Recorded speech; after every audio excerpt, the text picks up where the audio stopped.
hop, mon chéri, touche pas à ça. C'est pas à toi, mon cœur. Faut pas toucher les affaires des autres. T'en as encore plein à la maison. Allez, touche pas à ça. Excusez-moi.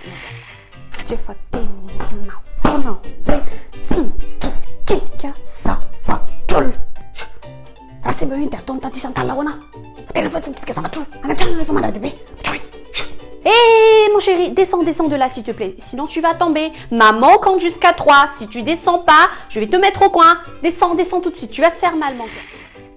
Midina teo malaka miaraka amin'ny vava ataovy menjery nefa vao mahita menaka amin'ny tototra ataoko marary. Oh là là, ce gosse. Qu'est-ce que je t'avais dit? Je t'avais dit de pas monter dessus. Maintenant, t'es tombé. Tu veux un petit bonbon? Tu veux que maman te donne un petit bonbon? D'accord, on va prendre. Sery le lasaiko. Ohatrany hoe le renany dia efa tsy vanina be mihitsy tsy mamelanareo iankazo sy lingilingy eny. Zao ny anjera sady maloto ny akanjo, maratra ny tongotra sy ny tanana satria mantsy misy tongotra reo amity mantsy ny sotry a.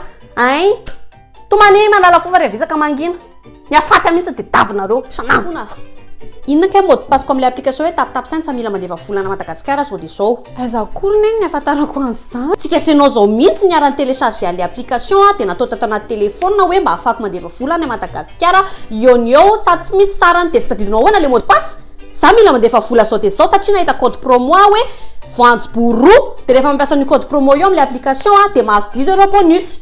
Satria tsy maintsy mandefa vola any amin'ny secrétaire andoavana latsakemboka antsika isa-taona fa efa taraiky be zao. Dia tsy hainao ahoana le mot de passe? Fa mot de passe ny nenany tokony nena mitadidy an'izany fa za efa ela be tsy tadidiko.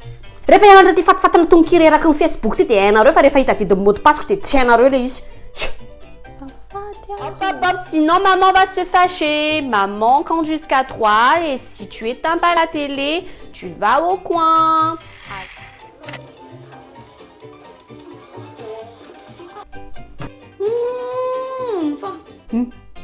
Okizay télé dia hoana amin'izay io vary io. Tsy tadany mikona zery tritaka hoe andany andro anisany 2-3 hoanao eo fa hoany io vary io.